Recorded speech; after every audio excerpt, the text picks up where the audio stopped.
Sepak bola sebagai salah satu cabang olahraga yang menjadi favorit jutaan orang. Kini tidak hanya bisa dimainkan oleh mereka yang memiliki anggota tubuh lengkap, tapi juga oleh mereka yang memiliki kekurangan fisik seperti kehilangan organ kaki ataupun tangan.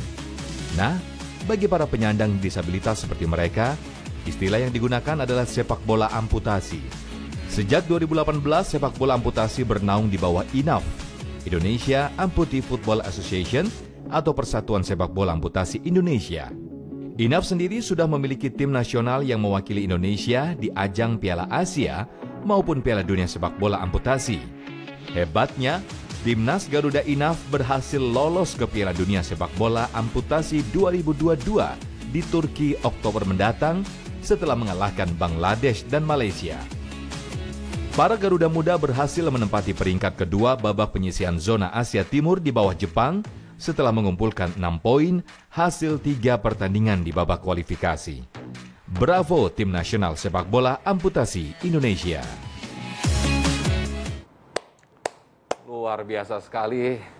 Kita barusan tadi melihat Viti bagaimana pertandingan Timnas Indonesia melawan Malaysia. Tapi tidak main-main, pemirsa, tidak hanya pemain, kita melihat tadi bukan hanya pemain nasional yang kondisi tubuhnya lengkap, tapi luar biasa. Justru dengan kekurangan, dengan secara fisik, tapi tidak menguburkan prestasi. Luar biasa. Nah, pemirsa, ini saya sudah bersama orang atau tamu spesial yang hadir di Ngopi Ramadan kali ini.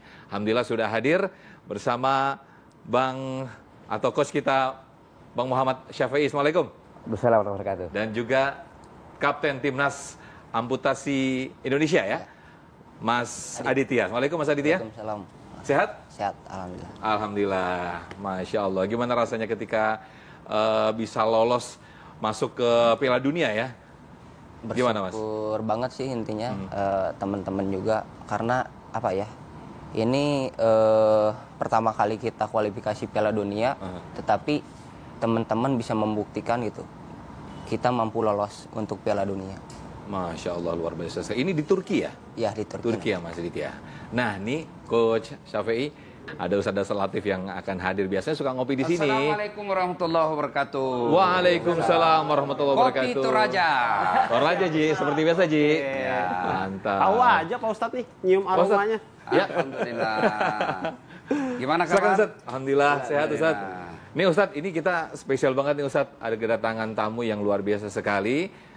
Di Ngopi Ramadan ada Coach Muhammad Syafi'i dan juga ini Kapten Timnas Amputasi atau Disabilitas Indonesia. Oh. Luar biasa sekali Ustadz. Ini bisa sepak bola seperti ini? Bisa. Pakai tongkat tapi. Oh. Ini masuk Piala Dunia loh Ustadz. Alhamdulillah. Masya Allah. Insya Allah tahun ini di Turki 2022 ya? Ya, Oktober. Oktober. Luar biasa sekali. Jadi kalau sepak bola pakai ini atau dilepas? Dilepas kaki palsunya, kita main pakai tongkat. Tapi tetap juga pakai bola. Ya. Oke. Main sepak bola. Masuk bola. Pakai bola ya. Sebenarnya peraturannya gimana sih Coach Syafi'i? Kalau pas nanti pertandingan ini kan sehari-hari kan seperti ini. Ketika peraturan di sepak bola amputasi seperti gimana sih Coach Syafi'i? Seperti aja awalnya mereka harus memakai kedua tongkat. Itu suatu aturan sepak bolanya. Pakai tongkat. Tongkat tidak boleh mengenai bola. Oke. Harus kaki yang mengenai bola. Jika bola tangan sengaja mengenai tongkat, itu tidak boleh. Jadi hukumnya apa tuh? Fall atau handsball. Handsball. Tidak boleh. Tidak boleh. Tongkat mengenai bola. Bola. Menjaga Apalagi tongkat mengenai lawan.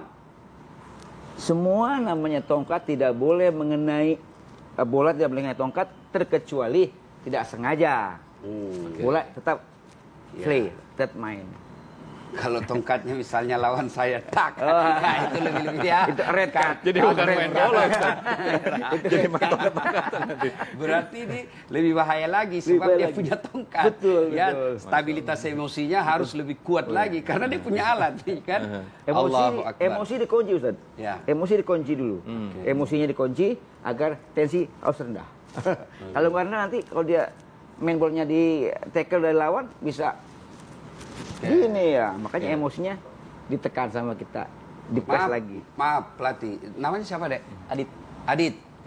Adit, memang kaki ini sejak lahir sudah lahir, mohon maaf ya, lahir cacat atau gimana? Sebelumnya saya normal, alhamdulillah normal, cuman waktu itu cedera yang akhirnya Cedera kena? benturan kiper waktu itu.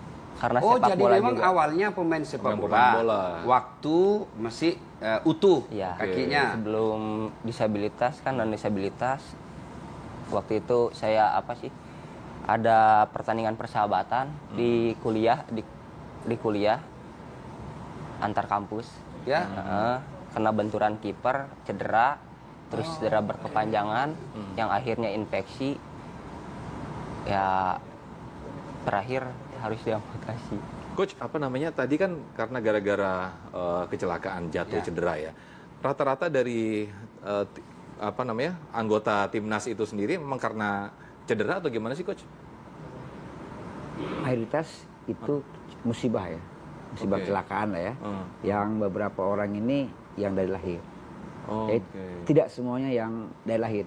Semuanya musibah di kendaraan atau di apa itu musibahnya, ya sehingganya beliau harus amputasi. Ada juga memang ada dari lahir, ya ada beberapa orang yang dari lahir itu. Kalau pengalaman pelatih dari 2 kasus yang sejak lahir memang tidak normal dengan kasus seperti ini, untuk melatih mereka adaptasinya lebih gampang mana?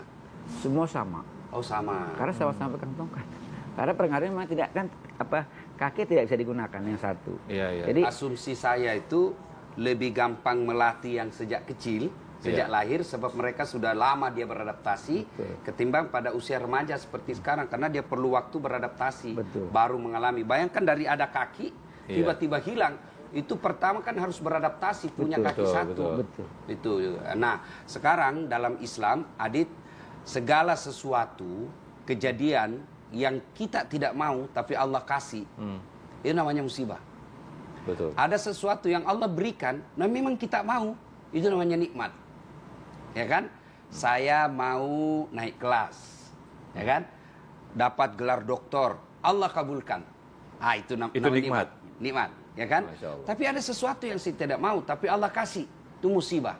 Seperti Adit, tidak pernah Adit bercita-cita, ya Allah berikan saya puntung, kaki saya puntung. Tidak pernah. Tapi Allah kasih. Itulah musibah.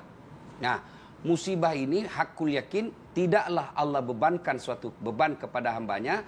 La yukallifullahu nafsan illa wus'aha. Adit pasti mampu memikulnya.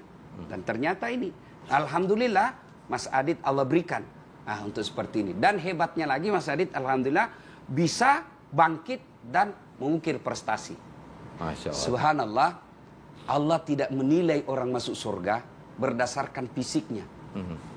Bayangkan kalau orang masuk surga berdasarkan fisik, cakep, cantik. Waduh, nomor berapa kita masuk surga?